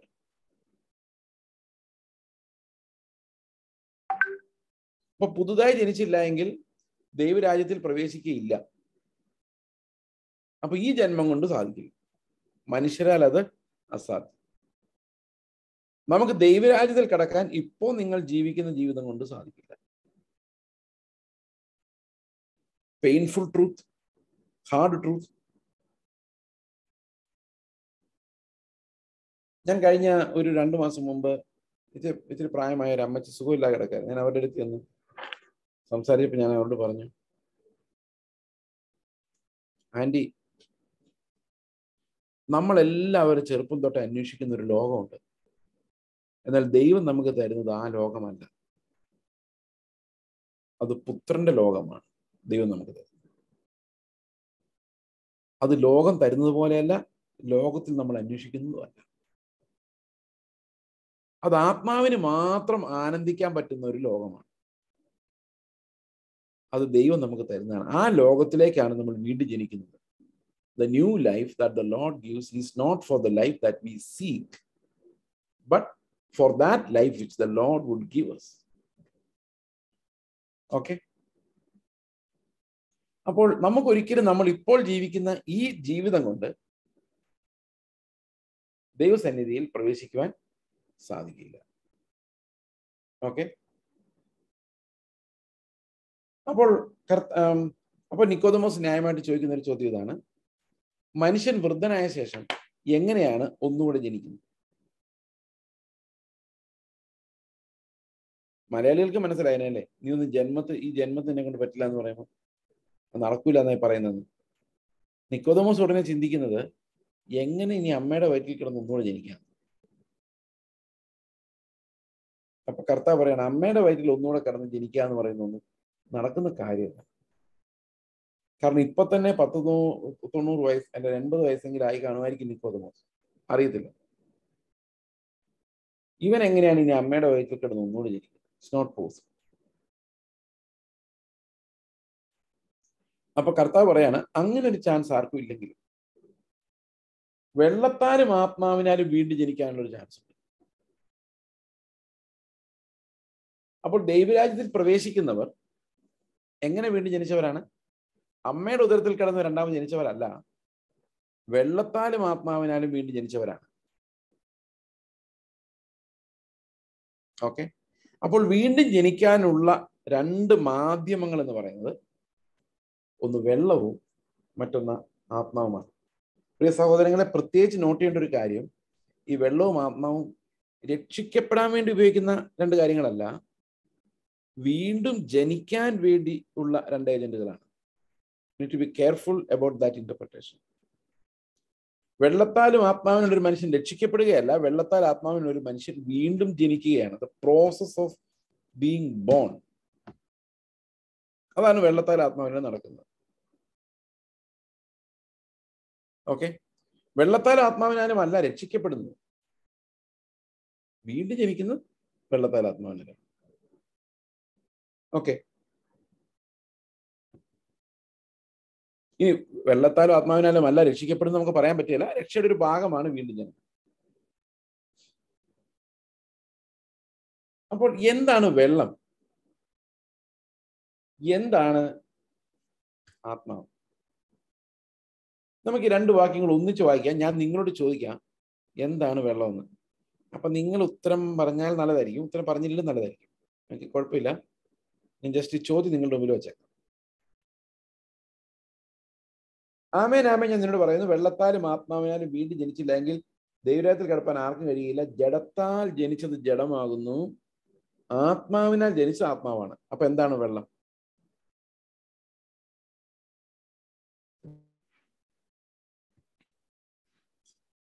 എന്താണ് വെള്ളം എന്ന് മനസ്സിലായില്ലല്ലോ. നമുക്ക് ഇത്തിരി മുമ്പോട്ട് പോയിട്ട് നോക്കാം എന്താണ് വെള്ളം. ഒന്നുകൂടെ വായിച്ചു നോക്കിയത്. ഞാൻ നിന്നോട് പറയുന്നു, വെള്ളത്താലും ആത്മാവിനാലും ജനിച്ചില്ലെങ്കിൽ ദൈവരാജ്യത്തിൽ കിടപ്പാൻ ആർക്കും കഴിയില്ല. ജഡത്താൽ ജനിച്ചത് ജഡമാകുന്നു, ആത്മാവിനാൽ ജനിച്ചത് ആത്മാവാകുന്നു. അപ്പൊ നമ്മൾ ആരാകണം? ജഡത്താൽ ജനിച്ചവരാകണോ ആത്മാവിനാൽ ജനിച്ചവരാകണോ? ആത്മാവിനാൽ ജനിച്ചവരാകണം, അല്ലേ? അപ്പൊ ശരിക്കും നമ്മളെ വീണ്ടും ജനിപ്പിക്കുന്നത് എന്താണ്? വെള്ളമാണോ ആത്മാവാണോ? നമുക്കത് അവിടെ നിർത്താം. വീണ്ടും ഒന്നുകൂടെ കറങ്ങി വരാം അതിലെ തന്നെ. ഓക്കെ, നമുക്കത് മനസ്സിലാക്കാൻ പറ്റുമെന്ന്. ഞാനിതിങ്ങനെ പറഞ്ഞു പോയാൽ നിങ്ങൾ മറന്നുപോകും. അതുകൊണ്ട് ഞാനങ്ങനെ പറഞ്ഞു പോകാതെ നിങ്ങളെ കൊണ്ട് പറയിപ്പിച്ച് പോകാൻ പറ്റുമെന്നുള്ളതാണ്. പറയാൻ പറ്റില്ല എന്ന് എനിക്കറിയാം. സൂമിൽ എല്ലാവരോടും സംസാരിച്ചാൽ ഒരു പിടി ഉണ്ടാവില്ല. ഈ പറയുക എന്നുള്ളതുകൊണ്ട് ഉദ്ദേശിക്കുന്നത് നിങ്ങൾ മനസ്സിൽ ചിന്തിക്കുക, പറയാന്ന്. പറയണമെന്നില്ല, മനസ്സിലായി? അങ്ങനെ ഉണ്ടല്ലോ, ചില സാർമാർ ചോദ്യം ചോദിക്കുമ്പോൾ പിള്ളേർ അവിടെ ഇരുന്നുകൊണ്ട് പറയുന്ന പോലെ കാണിക്കില്ല. അവർക്ക് അറിയാൻ മേലായിരിക്കും. അപ്പൊ സാർമാർ അടുത്ത ആളോട് ചോദിച്ചോളൂ എന്ന് വിചാരിച്ചാണ് ഇവരിങ്ങനെ ഈ തന്ത്രം കാണിക്കുന്നത്. എന്നാലും കുഴപ്പമില്ല, നമുക്കൊന്ന് പറഞ്ഞു നോക്കാം. ഓക്കെ. വെള്ളത്താലും ആത്മാവിനാലും വീണ്ടും ജനിച്ചില്ല എങ്കിൽ നിങ്ങൾ ദൈവരാജ്യത്തിൽ പ്രവേശിക്കില്ല. കാരണം ജഡത്താൽ ജനിച്ചതെല്ലാം ജഡമാണ്. ജഡരക്തങ്ങൾക്ക് ദൈവരാജ്യത്തെ അവകാശമാക്കാൻ പറ്റത്തില്ല. ആത്മാവിനാൽ ജനിച്ച ആത്മാവാണ്. അപ്പോൾ ദൈവരാജ്യം അവകാശമാക്കണമെങ്കിൽ നമ്മൾ ജഡത്താൽ ജനിച്ചാൽ പോരാ, പിന്നെ എന്ത് ചെയ്യണം? ആത്മാവിനാൽ ജനിക്കണം. ഇതിനു മുമ്പ് കർത്താവ് പറഞ്ഞ എന്താ? വെള്ളത്താലും ആത്മാവിനും. അപ്പൊ വെള്ളം എന്ത് ചെയ്യും? അപ്പൊ ആത്മാവിനാൽ ജനിക്കുന്ന കാര്യം മാത്രം രണ്ടാമത് പറഞ്ഞോളല്ലോ, അല്ലേ? എക്സ്പ്ലെയിൻ ചെയ്തപ്പോൾ വെള്ളത്തിന്റെ കാര്യം കർത്താവ് വിട്ടു. ആദ്യം പറഞ്ഞ എന്താ? വെള്ളത്താലും ആത്മാവിനാലും വീണ്ടും ജനിച്ചില്ലെങ്കിൽ ദൈവരാജ്യത്തിൽ പ്രവേശിക്കില്ല. എക്സ്പ്ലെയിൻ ചെയ്ത് എങ്ങനെയാണെന്നറിയോ? ജഡത്താൽ ജനിച്ചെല്ലാം ജഡമാവുന്നു, ആത്മാവിനാൽ ജനിച്ചെല്ലാം ആത്മാവുന്നു. അപ്പൊ വെള്ളം എന്ത് ചെയ്യും? ആത്മാവൊന്നും ഇവിടെ ഉണ്ട്, അല്ലേ? ആത്മാവ് വാക്യത്തിലുണ്ടായിരുന്നു, ഈ വാക്യത്തിലുണ്ടായിരുന്നു.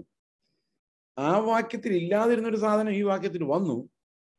എന്നാൽ ആ വാക്യത്തിൽ ഉണ്ടായിരുന്ന ഒരു സാധനത്തെ ഈ വാക്യത്തിൽ കാണാനില്ല. അപ്പൊ എന്ത് സംഭവിച്ചായിരിക്കും? ഇത് വ്യാഖ്യാനിക്കാൻ പെടുന്ന പാടല്ലേ.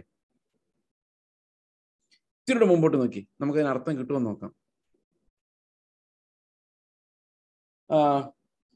നിങ്ങൾ പുതുതായി ജനിക്കണമെന്ന് ഞാൻ നിന്നോട് പറയൽ ആശ്ചര്യപ്പെടരുത്. അപ്പൊ ആൾക്കാര് നിങ്ങൾ വിഷമിക്കണ്ട, ഞാൻ ഒന്നുകൂടെ ജനിക്കണം എന്നൊക്കെ ഭീഷണിപ്പെടുത്തൊന്നുമല്ല, നടക്കുകയില്ലാത്തോണ്ട് പറഞ്ഞതാ. കർത്താവ് പറയുന്നു. നീ വിചാരിക്കുന്നുണ്ടോ ഒന്നുകൂടെ ജനിച്ചാലേ നിനക്ക് ദൈവരാജ്യത്തിൽ പ്രവേശിക്കാൻ പറ്റുള്ളൂ എന്ന് പറഞ്ഞാൽ എന്നെ കൊണ്ട് ഒരിക്കലും കഴിയില്ല എന്നാണോ ഉദ്ദേശിച്ചത് കർത്താവ് എന്ന് ഒരു നിക്കോദമോസ് ചോദിക്കുകയാണെങ്കിൽ കർത്താവ് പറയാണ്, ഞാൻ ഉദ്ദേശിച്ചത് എന്താ, നിന്നെ ആശ്ചര്യപ്പെടുത്തണ്ട, നിന്നെ ബുദ്ധിമുട്ടിക്കണ്ട. ഓക്കെ, അപ്പൊ എന്തുകൊണ്ടാണ് ഞാൻ അങ്ങനെ പറഞ്ഞത്? ജഡത്തിനൊരിക്കലും അതിന് ജഡമായിരിക്കാനേ പറ്റുള്ളൂ എന്ന് ഞാൻ നിങ്ങളോട് പറയാനുള്ള കാരണം എന്താണെന്നറിയോ? ഈ ആത്മാവിനാൽ ജനിച്ചവരെല്ലാം കാറ്റ് പോലെയാണെന്നുള്ളത് കൊണ്ടാണ്. അപ്പൊ ദൈവരാജ്യത്തിൽ പ്രവേശിക്കണമെങ്കിൽ നമ്മൾ എങ്ങനെ സ്വഭാവമുള്ളവരായിരിക്കണം? കാറ്റ് പോലെയുള്ളവർ. അടുത്ത വാക്യം ഇങ്ങനെയാണ്, നിങ്ങൾ പുതുതായി ജനിക്കണമെന്ന് ഞാൻ നിന്നോട് പറയൽ ആശ്ചര്യപ്പെടരുത്. കാറ്റ് ഇഷ്ടമുള്ളിടത്ത് ഊതുന്നു, അതിന്റെ ശബ്ദം നീ കേൾക്കുന്നുവെങ്കിലും അത് എവിടെ നിന്ന് വരുന്നുവെന്നും എവിടേക്ക് പോകുന്നുവെന്നും അറിയുന്നില്ല. ആത്മാവിനാൽ ജനിച്ചവനെല്ലാം അങ്ങനെയാകുന്നു. എങ്ങനെയാകുന്നു? എവിടേക്കാ വരുന്നതെന്നോ എങ്ങോട്ടാ പോകുന്നതെന്നോ ആർക്കും അറിയാൻ മേല. അയ്യോ, അത് കൊള്ളാമല്ലോ. അപ്പൊ ആത്മാവിനാൽ ജനിച്ചവൻ എങ്ങോട്ടാ പോകുന്നത്?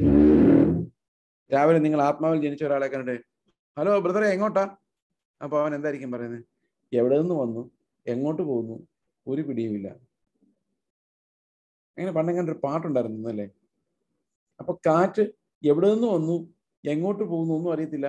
ആത്മാവിൽ ജനിച്ചവരെല്ലാം അങ്ങനെയായിരിക്കും. അപ്പൊ എവിടെ നിന്ന് വരുന്ന ഒരു കാറ്റെന്ന് നമുക്ക് അറിയുന്നില്ല, എവിടേക്ക് പോകും. നിങ്ങൾ ചുമ്മാ അന്ന് അന്തരീക്ഷത്തിലേക്ക് നാളെ നോക്കിക്കേ. ഈ ദുബായിലെ അന്തരീക്ഷത്തിൽ കാറ്റുണ്ടല്ലോ അല്ലെ, ഇടയ്ക്കിടയ്ക്കൊക്കെ മണൽക്കാറ്റ്, പലതരം കാറ്റുകൾ. നിങ്ങൾ ആ കാറ്റൊന്ന് നോക്കി നിന്നിട്ട് നോക്കി, ഇത് എവിടെ നിന്ന് വന്നതെന്ന് ആലോചിച്ച് നോക്കി, ഒരു പിടിയില്ല. എങ്ങോട്ട് പോകുന്നതെന്ന് ആലോചിച്ച് നോക്കി, ഒരു പിടിയില്ല. ഒരുപക്ഷെ ഇന്ന് ശാസ്ത്രം അറിയാവുന്നതുകൊണ്ട് ചിലപ്പോൾ അവിടെ നിന്ന് വന്നാൽ എവിടെ നിന്ന് വന്നതെന്നൊക്കെ പറയുമായിരിക്കാം. പക്ഷെ ചുമ്മാ നോക്കിയിരിക്കുന്ന ഒരാൾക്ക് ഇത് എവിടെ നിന്ന് തോന്നുന്നോ എങ്ങോട്ട് പോകുന്നോ ഒരു പിടിയും ഒരു കാറ്റിനെ നോക്കിയാൽ കിട്ടത്തില്ല. അതുപോലെ തന്നെയാണ് ആത്മാവിൽ ജനിച്ച ഒരാളും. ആത്മാവിൽ ജനിച്ചാൽ എങ്ങനെ ഇരിക്കും? കാറ്റ് പോലെ ഇരിക്കും. ആത്മാവ് എന്നുള്ള വാക്ക് ഗ്രീക്കിൽ ന്യൂമ. ന്യൂമ എന്ന് പറഞ്ഞാൽ കാറ്റും തന്നെയാണ്. അപ്പൊ ആത്മാവ് ശരിക്കും ഒരു കാറ്റാണ്. ആത്മാവ് ജനിച്ചവനെല്ലാം കാറ്റിന്റെ സ്വഭാവമായിരിക്കും. അപ്പന്റെ സ്വഭാവം മക്കൾക്ക് കിട്ടുന്ന പോലെ ആത്മാവിനാൽ ജനിച്ചവർക്ക് എല്ലാം ആത്മാവിന്റെ സ്വഭാവം കിട്ടും. എന്തോ ആത്മാവിന്റെ സ്വഭാവം? കാറ്റാണ്. ഈ ആത്മാവിന്റെ സ്വഭാവം നമുക്ക് കിട്ടുന്നതിനാണ് ഈ വീണ്ടും ജനനം എന്ന് ശരിക്കും പറയുന്നത്. വെള്ളം എന്താണെന്ന് ഇതുവരെ വന്നിട്ടില്ല കേട്ടോ. വെള്ളം ഒരു പ്രതിസന്ധിയിൽ കിടക്കുകയാണ്. കാരണം യോഹന്നാൻ രണ്ടാമത്തെ വാക്യം പറഞ്ഞപ്പോൾ വെള്ളത്തിന്റെ കാര്യം പറഞ്ഞില്ല. അതുകൊണ്ടാണ് അത് ക്രൈസിസിലായത്. അപ്പൊ നമുക്ക് കണ്ടുപിടിക്കണം എന്താ വെള്ളം. അപ്പൊ ആത്മാവിൻ ജനിച്ചവരെല്ലാം കാറ്റ് പോലെയാണ്. ഈ കാറ്റ് പോലെ എങ്ങനെയാണ് നമുക്ക് ജീവിക്കാൻ പറ്റുന്നത്? നിങ്ങൾ ആലോചിച്ചിട്ടുണ്ടോ ഈ വാക്കിന്റെ അർത്ഥം? കാറ്റ് പോലെ എന്ന് പറഞ്ഞു കഴിഞ്ഞാൽ നമുക്ക് തന്നെ അറിയത്തില്ല ഇത് എവിടെ ചെന്ന് അവസാനിക്കുന്നു. നിങ്ങൾ വിചാരിക്കായിരിക്കും, എന്റെ ദൈവമേ ക്ലാസിന്റെ കാര്യം എങ്ങനെയാണോ ഈ പാസ്റ്റർ പറഞ്ഞത്, എവിടെ ചെന്ന് അവസാനിക്കുന്ന അറിയത്തില്ല. ആയിക്കോട്ടെ, നമ്മുടെ ജീവിതത്തിന്റെ ഏത് സാഹചര്യം നോക്കിയാലും ഇത് എവിടെ ചെന്ന് അവസാനിക്കും നമുക്ക് അറിയാൻ മേല. 2022 വിടുതലുണ്ടോ സഹോദരങ്ങളെ? 2022 നിങ്ങൾ അനുഭവിക്കുന്ന വലിയ പ്രയാസങ്ങൾ നിങ്ങൾക്ക് വിടുതൽ വരുമോ? ആർക്കറിയാം. 2022 ഉണ്ടോ എന്ന് തന്നെ ആർക്കും അറിയാൻ മേല. അങ്ങനെ ഒരു കാലം ഉണ്ടോ എന്ന് പോലും നമുക്ക് അറിയത്തില്ല. നാളെ നമ്മൾ എന്തായിരിക്കുമെന്ന് നമ്മൾ അറിയുന്നില്ല, അറിയേണ്ട കാര്യവും ഇല്ല. കാറ്റ് പോലെ നമ്മൾ വീശാൻ തയ്യാറാണെങ്കിൽ പ്രവാചകം എന്ന് പറയണോ നാളെ നിനക്ക്? ഒന്നും പറയേണ്ട കാര്യമില്ല. ശരിക്കും പറഞ്ഞാൽ പുതിയ നിയമം വായിക്കാൻ നമുക്ക് മനസ്സിലാകുന്ന ഈ പ്രവചന വരം എന്ന് പറയുന്നത് വിശ്വാസിക്കുള്ളതേ അല്ല, അത് അവിശ്വാസിക്കുള്ളത്. ഒരു സഭയിലേക്ക് ഒരു അവിശ്വാസി വരുമ്പോൾ എല്ലാവരും പ്രവചിക്കുകയാണെങ്കിൽ അവർക്ക് പാവബോധം വരും. അതുപോലെ പൗലോസിനുള്ളവരെ പോലെ ഉള്ളവരോട് പ്രവചിക്കാൻ ചെന്ന് കഴിഞ്ഞാൽ അത് നടക്കത്തുമില്ല. പൗലോസിനോട് അഗബോസ് എന്ന് എന്താ പറഞ്ഞ് നിന്നെ പിടിച്ചോണ്ട് പോകുന്നല്ലേ? പൗലോസ് പറഞ്ഞു, അയ്യോ ഞാൻ പോകുന്നില്ല, അഗബോസെ എനിക്ക് വേണ്ടി ഒന്ന് പ്രാർത്ഥിച്ചേക്കണേ, ഒന്ന് വിടുതലെടുക്കണേ എന്നൊക്കെ പറഞ്ഞോ? ഒന്നും പറഞ്ഞില്ല, മൈൻഡ് ചെയ്തില്ല, പോവുകയും ചെയ്തു. നമ്മൾ വിചാരിക്കും ഒരു അപ്പോസ്തലനായിട്ട് ആ പ്രവാചകൻ പറഞ്ഞ കേൾക്കാതെ പോയി കണ്ടപ്പോ പിടിച്ചത് അല്ലേ? പക്ഷെ അപ്പോസ്തലൻ കേൾക്കൂല എന്നുള്ളത് ആദ്യം ഉറപ്പായിരുന്നു. അതിൽ ഒന്നാമത്തെ കാരണം പൗലോസിനോട് പറഞ്ഞില്ല പോകരുതെന്ന്, പിന്നെ പിടിച്ചോണ്ട് പോകുന്നു മാത്രമേ പറഞ്ഞുള്ളൂ. അപ്പൊ പൗലോസ് ഒരു കാര്യം പറഞ്ഞു, പിടിച്ചോണ്ട് പോയാൽ പോട്ടെ, ഞാൻ എൻ്റെ പ്രാണനെ ഒന്നും വിലയേറിയതായി എണ്ണുന്നില്ല. അത് പറയാൻ കാരണം ഈ പ്രഷറാണ്.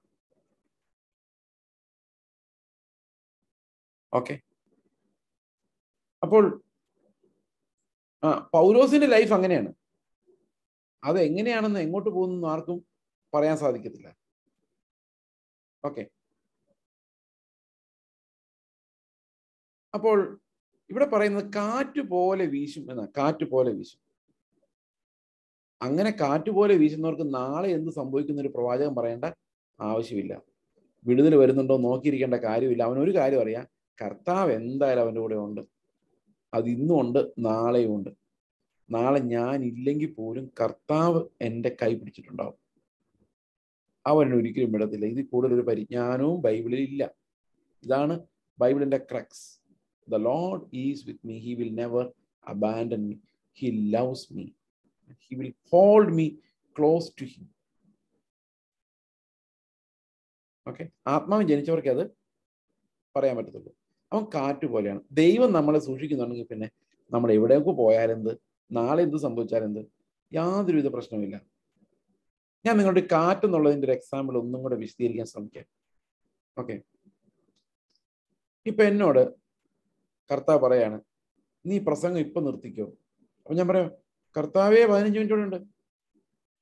പറയും, നീ ഇപ്പൊ നിർത്തിക്കോ, ലാപ്ടോപ്പ് മടക്കിക്കോ, ഡ്രസ്സ് എടുത്തിട്ടോ, നേരെ തിരുവനന്തപുരത്തേക്ക് പോയിക്കോ, നാളെ നീ അവിടെയാണ് സംസാരിക്കേണ്ടത്.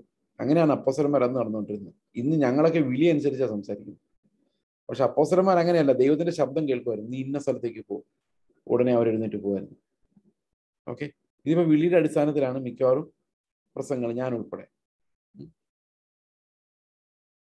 അപ്പൊ എന്നോട് കർത്താവ് പറയാണ്, നിന്റെ പ്രസംഗം ഇവിടെ നിർത്തിക്കോ, നീ നാളെ തിരുവനന്തപുരത്തിന് പോയിക്കോ, അവിടെയാണ് നിനക്കിനി അടുത്ത മീറ്റിംഗ്, അടുത്ത പ്രസംഗം നടക്കേണ്ടത്. ഡോർ ഞാൻ തുറന്നോളാം, നീ ഇറങ്ങിക്കോ. ഞാൻ എന്ത് ചെയ്യണം? ഞാൻ അങ്ങനെ പോകില്ല. അതിന്റെ കാരണം കർത്താവ് പറയുന്ന പോലെ ഒരു കാറ്റ് പോലെ എന്ത് സംഭവിക്കും അറിയാതെ അങ്ങനെ പോകാൻ എനിക്ക് താല്പര്യമില്ല സഹോദരങ്ങളെ. എന്നെ വിളിച്ചെടുത്ത് പോയാൽ അവരെന്നെ ബഹുമാനിക്കും അല്ലേ? അപ്പൊ കർത്താവിന് എല്ലായിടത്തും എന്നെ പറഞ്ഞു വിടാൻ പറ്റുമോ? പറഞ്ഞു വിടാൻ പറ്റില്ല. കാരണം ഞാൻ കാറ്റ് പോലെ അല്ല. ഈ കാറ്റ് പോലെ അല്ലാത്തതുകൊണ്ട് എന്നെ എല്ലായിടത്തും വിടാൻ കർത്താവിന് പറ്റിയല്ല. ശരിയാണോ ഞാൻ പറഞ്ഞത്? നിങ്ങളൊന്ന് ഉഗാണ്ടയിലോട്ട് വിടാൻ കർത്താവിന് പറ്റുമോ? നിങ്ങളെ സിറിയയിലെ സുവിശേഷയിലേക്ക് വിടാൻ കർത്താവിന് പറ്റുമോ? പറ്റുമോ? കർത്താവിന് പറ്റും. പക്ഷെ കാറ്റ് പോലെ ആണെങ്കിലേ നിങ്ങൾ പോവുള്ളൂ. മനസ്സിലാവുന്നുണ്ടോ ഞാൻ പറയുന്നത്? മനസ്സിലായി വരുന്നുണ്ടോ? അപ്പൊ ദൈവത്തിന് നമ്മൾ എല്ലായിടത്തും വിടാൻ പറ്റുമോ? അങ്ങോട്ട് പോകുന്നു പറഞ്ഞാൽ അപ്പൊ നമുക്ക് തന്നെ അറിയത്തില്ല എവിടെ ചെന്ന് അവസാനിക്കുന്നു. അബ്രഹാം പുറപ്പെട്ടു വരുമ്പോൾ എബ്രഹാമിന് അറിയില്ല എവിടെ ചെന്ന് അവസാനിക്കുന്നു. He was like A wind. അതുപോലെ ഓരോ കാര്യങ്ങൾ എബ്രഹാം ഇസ്ഹാക്കിനെ യാഗം അർപ്പിക്കാൻ എബ്രഹാമിന് പറയുമ്പോൾ എബ്രഹാമിന് അറിയില്ല. രക്ഷപ്പെടുന്നൊരു പ്രതീക്ഷ പോലും ഇല്ല, ഒന്നും കാണുന്നില്ല, വാഗ്ദത്തം മാത്രമേ കാണുന്നുള്ളൂ. കാറ്റ് പോലെയാണ്. Does not know what will happen next day. No need to know. അറിയണമെന്നും നിർബന്ധമൊന്നുമില്ല. സമ്മതിച്ചോ? കാറ്റ് പോലെയാണെങ്കിൽ നമുക്കൊന്നും പ്രശ്നമില്ല. ഇങ്ങനൊരു ലൈഫ് കിട്ടുമോ? ഒരു തൂണുമില്ലാത്തൊരു ലൈഫ്. ഉദാഹരണത്തിന് എനിക്ക് ഏറ്റവും ഇഷ്ടമുള്ള ഉദാഹരണം ഈ കാര്യത്തിൽ കല്യാണമാണ്. ദൈവം നിങ്ങളോട് പറയാണ്, ഇന്നാരെ കല്യാണം കഴിച്ചോ. നിങ്ങൾ കല്യാണം കഴിക്കുകയാണെങ്കിൽ മിടുക്കരാണ്. പക്ഷെ ഇനി അഥവാ കല്യാണം കഴിച്ചില്ലെങ്കിൽ അതിന് ചില കാരണങ്ങളുണ്ടായിരിക്കും. പ്രധാനപ്പെട്ട കാരണം എന്ന് പറയുന്നത് നമ്മൾ ഈ ലോകത്തുനിന്ന് പഠിച്ച കുറെ പാഠങ്ങളായിരിക്കും. ഓക്കെ, കല്യാണം കഴിക്കുമ്പോൾ ഇങ്ങനെ കാര്യങ്ങൾ സൂക്ഷിച്ചു വേണം കല്യാണം കഴിക്കാൻ. ബൈബിൾ ആയിരിക്കില്ല നിങ്ങളെ പഠിപ്പിച്ചത്, ഈ ലോകത്തിലെ ഏതെങ്കിലും പാഠം നിങ്ങൾ പഠിച്ചായിരിക്കും. ആ പാഠം മറക്കാൻ നിങ്ങളെ കൊണ്ട് സാധിക്കില്ല. അത് മറന്നാൽ മാത്രമേ, അത് നിങ്ങളെ വിട്ട പാഠങ്ങൾ പോയാൽ മാത്രമേ ദൈവം പറയുന്ന അതുപോലെ അനുസരിക്കാൻ നമ്മളെ കൊണ്ട് സാധിക്കുള്ളൂ. മനസ്സിലാവുന്നുണ്ടോ ഞാൻ പറയുന്നത്? അതായത് ഇപ്പൊ ദൈവം പറയുന്ന എല്ലാം ഞാൻ അനുസരിക്കണം, അതുപോലെ അനുസരിക്കണമെങ്കിൽ എന്ത് സംഭവിക്കണം? എന്നെ ഈ ലോകത്തിലേക്ക് ഹോൾഡ് ചെയ്യുന്ന തത്വങ്ങളോട് ഞാൻ മരിക്കണം. കർത്താവിന് എന്നെ കാറ്റുപോലെ കൊണ്ടുപോകാൻ പറ്റണം എവിടെ വേണമെങ്കിലും. എനിക്ക് പണ്ട് 2 കാര്യങ്ങൾ നിർബന്ധം ഉണ്ടായിരുന്നു. കർത്താവ് എന്നെ എവിടെയെങ്കിലും കൊണ്ടുപോകണമെങ്കിൽ എനിക്ക് ഒരു റിസർവേഷൻ ടിക്കറ്റ് ഒപ്പിച്ചു തരണം കർത്താവ്, അല്ലെ ഞാൻ പോകില്ല. എന്നെ ഈ തടിയും വെച്ചോണ്ട് അവിടെ ഇവിടെ ചാരി നിൽക്കാൻ പറ്റത്തില്ല. എത്ര നേരം ചാരി ഇരുന്ന് കഴിഞ്ഞാലും കുറെ കഴിയുമ്പോൾ നടുവേദന എടുക്കും. അപ്പൊ കർത്താവിന് എന്നെ കാറ്റുപോലെ വിടാൻ പറ്റിയില്ല, കാരണം എല്ലായിടത്തും ഞാൻ പോകില്ല. കാറ്റായിരുന്നെങ്കിൽ എല്ലായിടത്തും വീശുന്നിടത്ത് പറയാമെന്നിടത്ത് എല്ലാം വീശുമായിരുന്നു. ഞാൻ എനിക്ക് സൗകര്യമുള്ളത് വീശു. അപ്പൊ കർത്താവിന് എന്ത് ചെയ്യാൻ പറ്റുന്നില്ല, എന്നെ ഒരു ഷണ്ണന് വേണ്ടി മരുഭൂമിയിലേക്ക് അയക്കാൻ പറ്റുന്നില്ല. അത് ഫിലിപ്പോസിനെ പറഞ്ഞു. 4 പേര് കൂടുന്നിടത്ത് പ്രസംഗിക്കാൻ എന്നെ കർത്താവിന് പറഞ്ഞു വിടാൻ പറ്റിയല്ല. കാരണം ഞാൻ 5000 പേരുടെ അടുത്ത് മാത്രമേ പ്രസംഗിക്കുള്ളൂ. അപ്പൊ ഞാൻ കാറ്റ് പോലെയാണോ? കാറ്റ് പോലെയല്ല. കാറ്റ് പോലെ ആയിരുന്നെങ്കിൽ എവിടെ വേണേലും നമ്മളെ വിടാൻ പറ്റുമായിരുന്നു, അല്ലേ? മനസ്സിലാവുന്നുണ്ട് എന്റെ വ്യത്യാസം എന്താണ്? അപ്പോൾ ആത്മാവിൽ ജനിച്ചവൻ കാറ്റ് പോലെയാണെന്ന് പറഞ്ഞതിന് അർത്ഥം അവനെ ആത്മാവ് പഠിപ്പിച്ചുകൊണ്ടേയിരിക്കും. അവൻ ആത്മാവിൽ ചലിച്ചുകൊണ്ടേയിരിക്കും, സഞ്ചരിച്ചുകൊണ്ടേയിരിക്കും.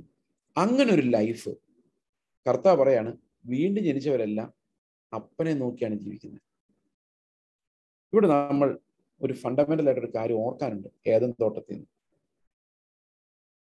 തോട്ടത്തില് ആദ്യം പാപം ചെയ്യുന്നതിന് മുമ്പ് ഇവർ ദൈവവുമായി നല്ല സ്നേഹത്തിലായിരുന്നു. ഇവര് ദൈവവുമായിട്ട് മാത്രമേ ബന്ധം ഉണ്ടായിരുന്നുള്ളൂ, വേറെ ഒന്നുമായിട്ട് അവർക്ക് ബന്ധം ഉണ്ടായിരുന്നില്ല. ഓക്കെ. എന്നാൽ പതുക്കെ അവർ പാപം ചെയ്തു കഴിഞ്ഞപ്പോൾ അവർ ദൈവം പറയുന്ന എല്ലാം അനുസരിക്കാനുള്ള ശക്തി അവർക്ക് നഷ്ടപ്പെട്ടു പോയി. They were no longer obedient. അതുകൊണ്ട് എന്ത് സംഭവിച്ചു? അവർ ദൈവത്തെ ഒരു കുഞ്ഞനുസരിക്കുന്ന പോലെ അനുസരിച്ചില്ല. പകരം അവർ അവരുടെ രാജ്യത്തെ സ്ഥാപിച്ചു. ഈ രാജ്യം അവിടെ ഉള്ളത് കൊണ്ടാണ് എന്ത് സംഭവിക്കുന്നത്? നമുക്ക് ദൈവത്തെ അനുസരിക്കാൻ പറ്റാത്തത്. നമ്മുടെ രാജ്യം നിലനിൽക്കുന്നിടത്തോളം കാലം നമുക്ക് ദൈവം പറയുന്നതിന് കീഴ്പ്പെടാൻ പറ്റത്തില്ല. കാരണം എന്താ? നമ്മുടെ രാജ്യം. ഓക്കെ. പണ്ടൊരാളെന്നോട് പറഞ്ഞാണ്, ഒരു ലോട്ടറി അടിച്ചിട്ട് വേണം ബ്രദറെ എനിക്ക് സുവിശേഷ വേലയ്ക്ക് ഇറങ്ങാൻ. അപ്പൊ ഞാൻ ചോദിച്ചു, അതെന്തിനാ? എൻ്റെ പിള്ളേരെയും ഒക്കെ ഒന്ന് സെറ്റിൽ ചെയ്യിപ്പിച്ചിട്ട് വേണം, അല്ലെങ്കിൽ അവർ വയസ്സാം കാലത്ത് പറയും എൻ്റെ അപ്പൻ എന്നെ ഒന്നും സഹായിച്ചില്ല. അതുകൊണ്ട് പുള്ളി ലോട്ടറി അടിക്കാൻ വേണ്ടി ലോട്ടറി എടുത്തുകൊണ്ടിരിക്കും. എന്തിനു വേണ്ടിയാണെന്നറിയോ? സുവിശേഷ വേലയ്ക്ക് പോകാൻ വേണ്ടി. അപ്പൊ അവനെ എവിടെയെങ്കിലും കൊണ്ടുപോകണമെങ്കിൽ എന്ത് ചെയ്യണം? ദൈവത്തിന് അവനെ കൊണ്ട് ലോട്ടറി എടുപ്പിക്കണം. അവൻ കാറ്റ് പോലെയാണോ സഹോദരൻ? അല്ല. ഒരു വിവാഹാലോചന വരുക, ദൈവത്തോട് ചോദിക്കുക, കർത്താവ് നിന്റെ ആലോചനയാണോ? കർത്താവ് ചോദിക്കുക, ഞാൻ പറഞ്ഞാൽ നീ കെട്ടുവോ? അന്നേരം നോക്കാൻ കർത്താവേ, എൻ്റെ വീട്ടുകാരോട് സമ്മതിക്കണം. അപ്പൊ അവൻ കാറ്റ് പോലെയല്ല. ആഹാ, അപ്പൊ വീട്ടുകാർ സമ്മതിക്കാതെ കല്യാണം കഴിക്കാൻ ഈ പാസ്റ്റർ സമ്മതിച്ചല്ലേ? എങ്ങനെയാ നമ്മൾ കല്യാണം കഴിക്കേണ്ടതെന്ന് അറിയോ? 2 തരം കല്യാണങ്ങളാണ് ഈ ലോകത്തുള്ളത്. എന്തൊക്കെ തരം കല്യാണങ്ങളുള്ളതെന്ന് പറയാമോ? പറയണ്ട, ആലോചിച്ചാൽ മതി. ഒന്ന് പ്രേമ വിവാഹം, മറ്റേത് അറേഞ്ച്ഡും ഇല്ല വിവാഹം. ഈ 2 വിവാഹങ്ങളിൽ ഏതാ നല്ലത്?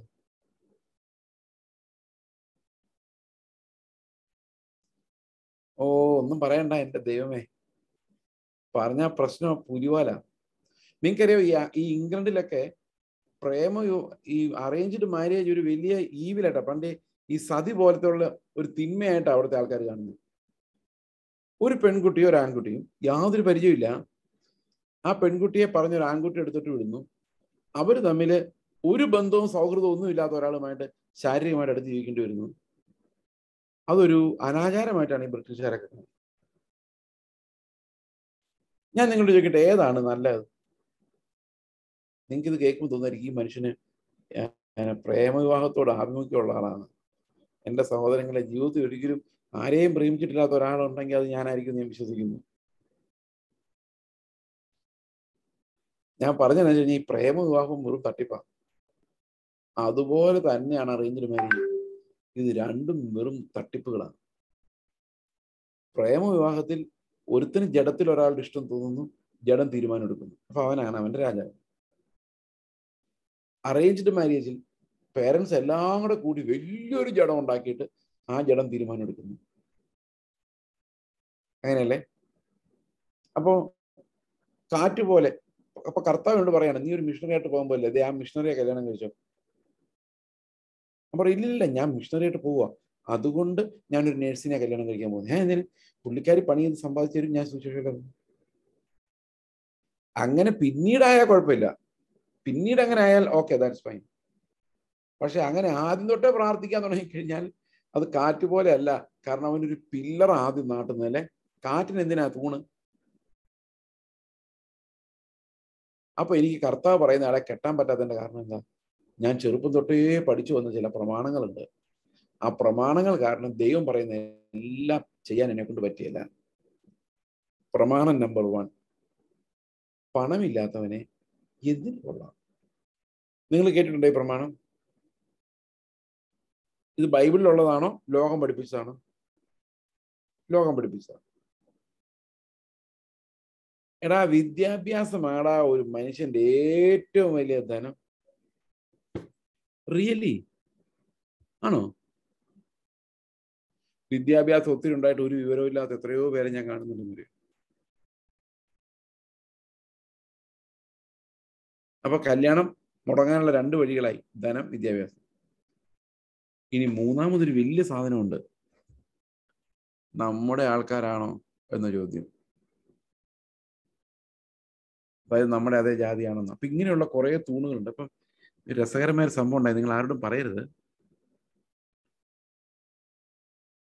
എൻ്റെ ഒരു ബന്ധു എൻ്റെ വീട്ടിലൊരു കല്യാണാലോചന വന്നു. ഞാൻ രഹസ്യം പറയുന്നതല്ലേ പറയുന്നത്, റെക്കോർഡിംഗ് ആണെന്ന് യൂട്യൂബ് പോകുന്നൊക്കെ എനിക്കറിയാം. അപ്പൊ എൻ്റെ ബന്ധുവിൻ്റെ ഒരു കല്യാണാലോചന വന്നപ്പോൾ കല്യാണമൊക്കെ ഉറപ്പിച്ച് ചെറുക്കനും പെണ്ണിനൊക്കെ വളരെ ഇഷ്ടപ്പെട്ടു. കല്യാണമൊക്കെ ഉറച്ചു വരാറായപ്പം ചെറുക്കൻ്റെ അപ്പൻ, പെണ്ണിന്റെ അപ്പം വന്ന് ചെറുക്കൻ്റെ അപ്പനോട് പറഞ്ഞു, അതെ, കല്യാണത്തിന് മുമ്പുള്ള കാര്യം തുറന്ന് പറഞ്ഞേക്കാം, ഞങ്ങൾ നിങ്ങൾ വിചാരിക്കുന്ന ഒരു ബാക്ക്ഗ്രൗണ്ടിൽ നിന്ന് വന്നവരല്ല. എൻ്റെ പേരൻസ് ഒരു പ്രത്യേക മാർഗത്തിൽ നിന്ന് വിശ്വാസി വന്നവരാണ്. അത് നിങ്ങൾ ഉദ്ദേശിക്കുന്ന ഒരു ഹൈകാസ്റ്റ് ആയിട്ടൊന്നുമല്ല ഞങ്ങളെ കാണുന്നത്. അതുകൊണ്ട് പിന്നീട് പ്രശ്നങ്ങളൊന്നും ഉണ്ടാകാതിരിക്കാൻ വേണ്ടി ഞങ്ങൾ നേരത്തെ അങ്ങ് പറഞ്ഞു തന്നു.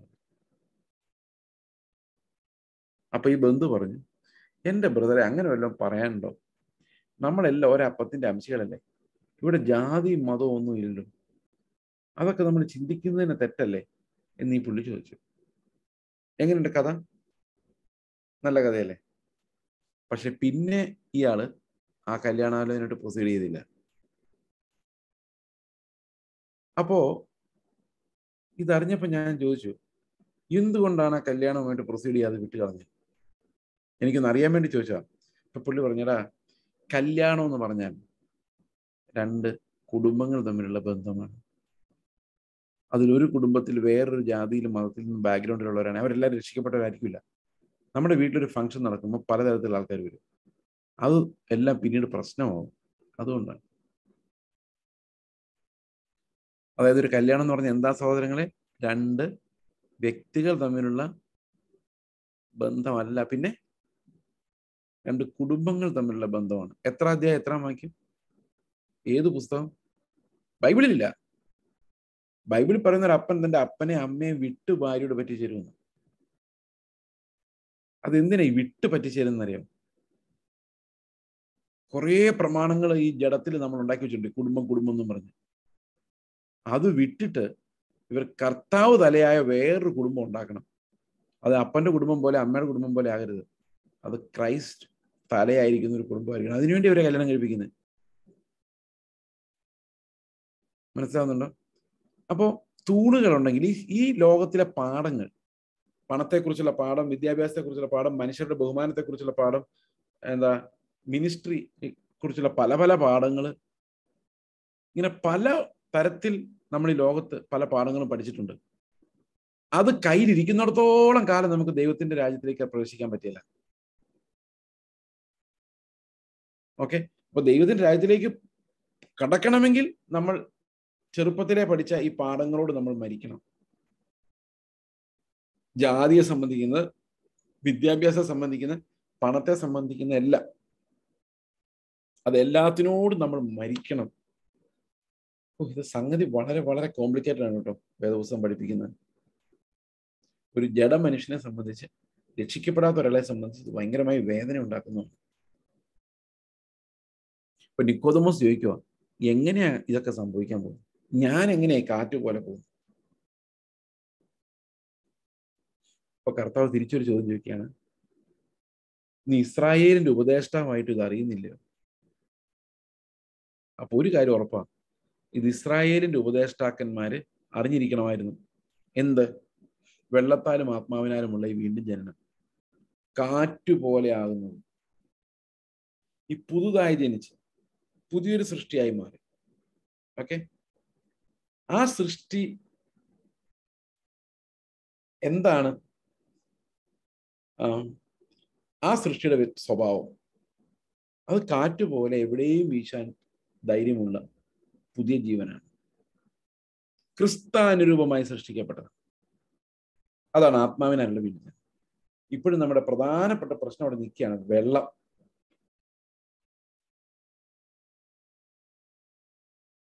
അപ്പോ കർത്താവിന് നിക്കോദമോസ് ചോദിക്കുകയാണ്, ഇതൊക്കെ എങ്ങനെ സംഭവിക്കും? അപ്പൊ കർത്താവ് പറഞ്ഞു,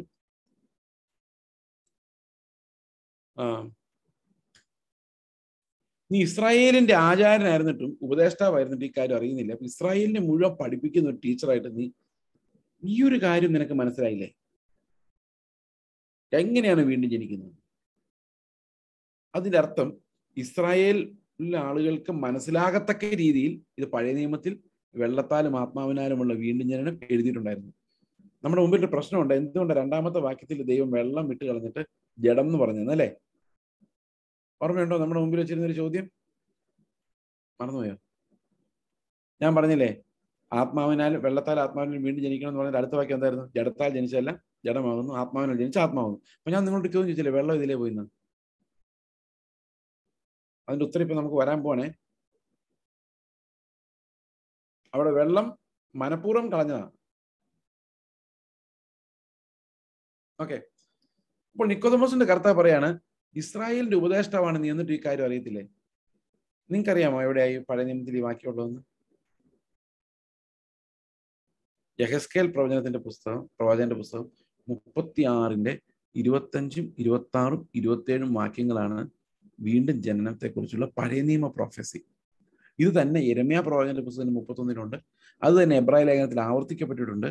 അവിടെയാണ് ഈ പുതിയ നിയമത്തെക്കുറിച്ചുള്ള ഒരു പ്രൊഫസി കാണുന്നത്. ആ പ്രൊഫസി, കർത്താവ് നമ്മളെ രക്ഷിക്കുന്നത് എങ്ങനെയാണെന്നുള്ള 2 കാര്യങ്ങൾ അവിടെ പറഞ്ഞിട്ടുണ്ട്, വെള്ളവും ആത്മാവും. നമുക്ക് ഈ കാര്യങ്ങൾ അടുത്ത ദിവസം, അടുത്ത ബുധനാഴ്ച ദൈവം അനുവദിച്ചാൽ വിശദമായിട്ട് കാണാം.